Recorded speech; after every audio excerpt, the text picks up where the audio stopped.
Nigel, Sparks! I've lost Natalie. She's disappeared. But it's okay, because I'm still going to do the message without her. Because, well, she could be anywhere.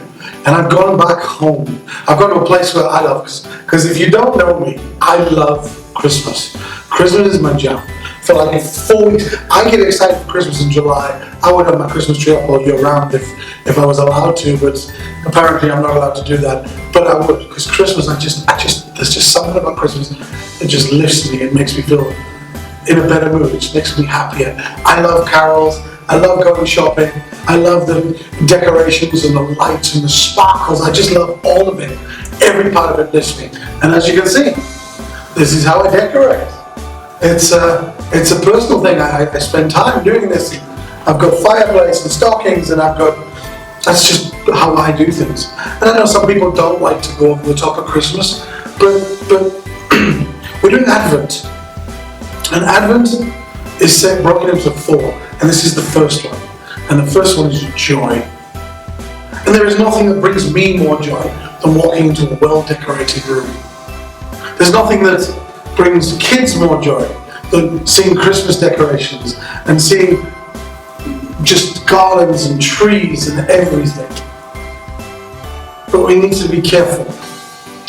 Not that we should take that joy away. Not that we should go, okay, you can't be joyful at Christmas. But we also have to remember and make space for the joy that Jesus brought when he was born. Christmas is commercialized, we know this. But it's also about a time of joy for us, because it's when Jesus was born. It's when he came into the world. It's when we got that second chance to be forgiven for the things we've done. And he forgave all of us. And that was the day, Christmas Day. He's born, he's here. So I've heard the arguments, and I'm like, it doesn't say that you should celebrate Jesus' birthday in the Bible. But it doesn't say we should drive cars in the Bible either. So I have an issue with that. If celebrating Jesus' birthday brings joy to people, if it makes them happy, bringing Jesus into their lives, and knowing that this day he was born, then shouldn't we celebrate it? Shouldn't we be having a party for him? I know my kids at home, and my kids at Kidsville, and now in Sparks as well, because you'll get to see this too. I always say, when you get up in the morning, if you're having a big family lunch, and I know a lot of South Africans do this whole family lunch thing or bride thing or whatever, you offer to set the table. And when you set the table, and first of all, your parents are going to think you're amazing, your grandparents are going to love you, because you're like, oh my goodness, what's happened to the child? It's walking up, and it's set the table, but set an extra space.